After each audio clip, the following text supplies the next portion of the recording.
Hello everyone, welcome to my channel. कैसे हैं आप सब और आप सबकी स्टडी कैसी चल रही है। आई होप आप सबकी स्टडी बहुत अच्छी चल रही होगी फ्रेंड्स, और आपका जो रिवीजन है वो बहुत अच्छा चल रहा होगा। मेरा भी सही चल रहा है। कुछ कमेंट्स ये आ रहे थे कि आप अपनी बेटी के साथ स्टडी कैसे मैनेज करते हो। एक छोटे बच्चे के साथ स्टडी करना पॉसिबल नहीं होता है फ्रेंड्स, लेकिन इम्पॉसिबल भी नहीं होता है। मैं आप लोगों को बता दूं कि पॉसिबल नहीं होता है, माना कि मुश्किल आती है, लेकिन इम्पॉसिबल नहीं होता है। ठीक है, उसको मैनेज करने के लिए मैं छोटे छोटे कुछ टिप्स बता देती हूँ, जैसे मैं मैनेज करती हूँ।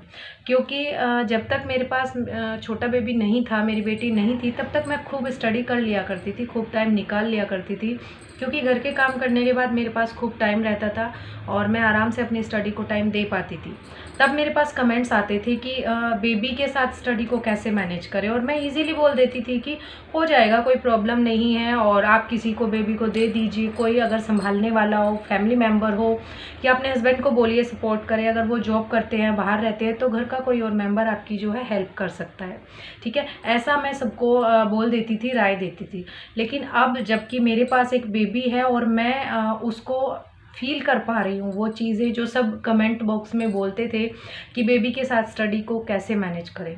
फ्रेंड्स, जिस दिन स्टडी नहीं हो पाती है, जिस दिन काम थोड़ा ज़्यादा हो जाता है या बच्चा थोड़ा ज़्यादा परेशान कर देता है, तो स्टडी बिल्कुल भी नहीं हो पाती है। उस दिन माइंड ऐसा डाइवर्ट होता है स्टडी से, ऐसा लगता है कि स्टडी तो बिल्कुल भी नहीं हो पा रही है। तो मैं क्या करती हूँ कि वैसे तो स्टडी मुश्किल ही रहती है, लेकिन बहुत ही कम टाइम निकाल पाती हूँ, लेकिन जितना भी निकाल पाती हूँ मैं फोकस होकर स्टडी करती हूँ।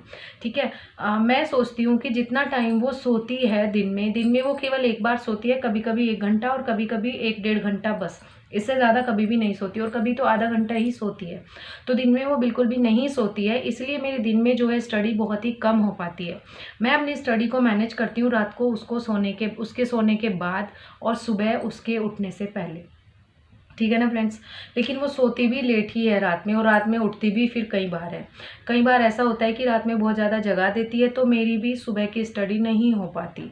तो ऐसे ऐसे करके मेरी जो स्टडी है चल रही है, लेकिन फिर भी मैं उसको मैनेज करने की कोशिश कर रही हूँ। जैसे दिन में मैं उसको फैमिली मेम्बर्स के पास छोड़ देती हूँ और वो उसका ध्यान रख लेते हैं। ठीक है, फीड करने के लिए वो मेरे पास आती है, बाकी टाइम मैं अपना काम जो है मैनेज करती हूँ। लेकिन जिस टाइम वो सोती है उस टाइम मैं अपनी स्टडी करती हूँ, क्योंकि उस टाइम फोकस होके स्टडी हो सकती है। जागते हुए हम बच्चे का ध्यान भी रख सकते हैं। अगर वो जागते हुए थोड़ा खेल रही है, इधर उधर है, कुछ कर रही है, तो मैं अपने काम करती रहती हूँ और उसका ध्यान भी रख लेती हूँ। क्योंकि अगर बच्चा पास में खेल रहा है तो स्टडी पॉसिबल नहीं होती। आपका जो कंसंट्रेशन लेवल है वो नहीं, आप उस लेवल तक जा सकते, इतने अच्छे तरीके से आप फोकस नहीं कर सकते जितने अच्छे से आप अकेले में बैठकर स्टडी कर सकते हैं। तो मैं आप लोगों को यही सजेस्ट करूंगी कि जब बच्चा सो जाए, हम लोग सोचते हैं कि जब बच्चा सो जाएगा तब हम अपने सारे काम निपटाएंगे, लेकिन जैसे जैसे सारे काम निपटते हैं तो बच्चा इतनी जल्दी उठ भी जाता है और स्टडी फिर वही पीछे चली जाती है। ठीक है, तो मैं ये सजेस्ट करूंगी कि बच्चा जब सो जाए तब आप स्टडी कीजिए। काम आप बच्चे को देखते हुए भी कर सकते हैं। और घर में अगर कोई फैमिली मेम्बर है, जैसे बच्चे के बाबा दादी हैं, या फिर ताऊ ताई है, चाचा है, या कोई और मेम्बर है, तो वो उनको रख सकते हैं, थोड़ी बहुत देर वो उनका ध्यान रख सकते हैं, और तब आप अपनी स्टडी कर सकते हैं। देखिए, फैमिली को सपोर्ट करना बहुत ज़रूरी होता है। फैमिली मेम्बर्स को समझाइए कि आपको स्टडी की ज़रूरत है, आपको सपोर्ट की ज़रूरत है। अगर आप जॉइंट फैमिली में रहते हैं तो आपके लिए ईजी हो जाता है, क्योंकि फैमिली मेम्बर्स ज़्यादा रहते हैं वहाँ पर बच्चे को संभालने के लिए। लेकिन अगर आप न्यूक्लियर फैमिली में रहते हैं और जॉइंट फैमिली में नहीं रहते हैं, अकेले हैं, तो थोड़ा सा मुश्किल हो जाता है मैनेज करना। उस टाइम आप क्या कर सकते हैं, जिस टाइम बच्चा सो जाए उस टाइम आप अपनी स्टडी कीजिए, और जिस टाइम बच्चा जगता है, खेलता है, कुछ भी काम करता है, तब उस टाइम आप अपने काम के साथ साथ बच्चे का भी ध्यान रख सकते हैं और उसको भी मैनेज कर सकते हैं। तो ये बात है बेबी के साथ स्टडी को कैसे मैनेज करती हूँ। ठीक है, ज़्यादा नहीं, लेकिन जितना भी टाइम निकाल पाती हूँ फोकस होकर स्टडी करती हूँ और करने की कोशिश करती हूँ। आप सब लोग भी यही कर सकते हैं, इससे ज़्यादा हम कुछ भी नहीं कर सकते। कल के कमेंट में एक कमेंट मैंने देखा कि बच्चे इतना परेशान करते हैं, ऊपर से एग्ज़ाम की डेट आ गई है, मेरी स्टडी नहीं हो पा रही है, मन कर रहा है कि इसका गला दबा दूँ। सीरियसली स्ट्रेस लेवल देखिए आप लोग कि कितना स्ट्रेस यहाँ पर होगा कि एक माँ अपने बच्चे के लिए बोल रही है कि मन करता है कि गला दबा दूँ। ऐसा नहीं बोलिए प्लीज़, ऐसा मत बोलिए, ऐसा नहीं बोलना चाहिए बच्चे के लिए। मैं मानती हूँ कि जिस दिन स्टडी नहीं हो पाती मन जो है चिड़चिड़ा हो जाता है और मन में ऐसा लगता है कि जैसे पता नहीं क्या कर दे, हमारी स्टडी नहीं हो पा रही है और भी बहुत सारे काम आ जाते हैं जिनको मैनेज करना पॉसिबल नहीं होता। मेरे साथ भी बहुत बार ऐसा ही होता है।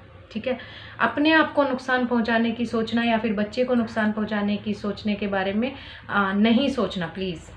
स्टडी हो जाएगी, थोड़ा थोड़ा करके हो जाएगी, थोड़ा करके कीजिए, लेकिन माइंड में ऐसी चीज़ें, ऐसे थॉट्स मत लाइए कि अपने लिए या फिर अपने साथ कुछ कर लूँ या बच्चे के साथ कुछ कर दूँ। ऐसा बिल्कुल भी मत सोचिए प्लीज़, ऐसा मत सोचिए।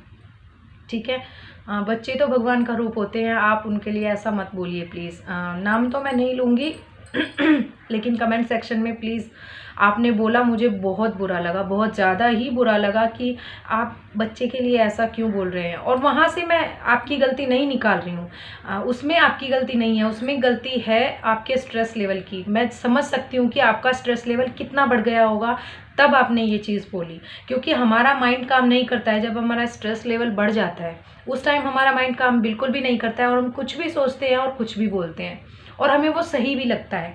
सबसे बड़ी बात ये है कि हमें वो सही भी लगता है। ठीक है ना फ्रेंड्स, तो स्ट्रेस में आकर ऐसी चीज़ें बिल्कुल भी ना तो सोचिए और ना ही करने की सोचिए। ठीक है ना फ्रेंड्स, और बच्चे के साथ काम को मैनेज करना, स्टडी को मैनेज करना हो जाएगा। लाइफ है तो सब कुछ है, लाइफ रहेगी तो सब कुछ हो जाएगा। ठीक है, लाइफ ही नहीं रहेगी तो क्या करेंगे, बच्चे भी नहीं रहेंगे, बच्चों के लिए ही तो हम कर रहे हैं। ठीक है, हम अपनी स्टडी किसके लिए कर रहे हैं। अब हमारी लाइफ तो ये मानिए आधी जा चुकी, हमें आगे जो करना है वो बच्चों के लिए ही करना है। इसीलिए बच्चे को नज़रअंदाज करके नहीं कर सकते, बच्चे को नज़रअंदाज बिल्कुल भी नहीं करना है, उसका पूरा ध्यान रखना है और उसके साथ साथ अपनी स्टडी को मैनेज करना है। ठीक है, 5 से 6 घंटे निकालना इतना मुश्किल काम नहीं है, निकल जाता है, आराम से निकल जाएगा। 6 नहीं तो 5 घंटे निकल जाएगा, 5 नहीं तो 4 निकल जाएगा। लेकिन ऐसा मत सोचिए और ऐसा मत बोलिए प्लीज़। ठीक है, तो फ्रेंड्स यहाँ पर मैं एसपी बख्शी से 1 वर्ड सब्सटीट्यूशन कर रही थी, कर कहाँ रही थी, अभी करने की सोच रही थी। तो फिर मैंने सोचा कि पहले एक वीडियो बना देती हूँ स्टडी क्यों लेके, कि स्टडी कैसे मैनेज हो रही है। अभी टाइम हो रहा है 2:30 और मेरा अब तक पूरा काम जो है ख़त्म हो गया है और अभी भी मेरी बेटी सोई नहीं है, अभी वो खेल रही है और मैं ऊपर के रूम में आ गई हूँ पढ़ने के लिए। तो पहले सोचा कि एक वीडियो जो है शूट कर लेती हूँ और फिर उसके बाद अपनी स्टडी करती हूँ। सुबह में थोड़ी सी पढ़ाई हुई है उसके उठने से पहले, और बाकी की जो स्टडी होगी वो रात में होगी। अभी दिन में देखती हूँ 1 घंटा या आधा घंटा या 1.5 पौने 2 जितना भी टाइम मिलेगा उतना टाइम स्टडी कर लूँगी। ठीक है ना फ्रेंड्स, तो इसी तरीके से आप भी आधा घंटा करके, पौना घंटा करके या 1 घंटा करके थोड़े थोड़ा स्लॉट में टाइम निकालिए। ऐसा नहीं है कि 3-4 घंटे आपको एक साथ में मिल जाएंगे, अपने आप से नहीं मिलेंगे, आपको निकालने पड़ेंगे और निकालने चाहिए भी।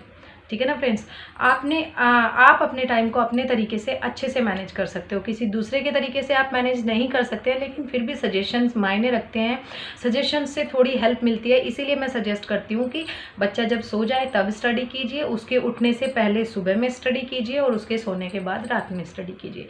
इस तरीके से आप अपनी स्टडी को मैनेज कर सकते हैं। ठीक है, और अपनी नींद को कॉम्प्रोमाइज़ बिल्कुल भी मत कीजिएगा, क्योंकि नींद पूरी अगर नहीं होगी तो स्टडी अच्छे से नहीं हो पाएगी। नींद पूरी रखोगे तो स्टडी अच्छे से हो पाएगी, स्ट्रेस लेवल भी नहीं बढ़ेगा और इजीली आपको जो पढ़ोगे वो समझ में आ जाएगा। ठीक है फ्रेंड्स, तो चलिए मिलते हैं नेक्स्ट वीडियो में नेक्स्ट टॉपिक के साथ। तब तक के लिए thank you so much and best of luck for your studies friends.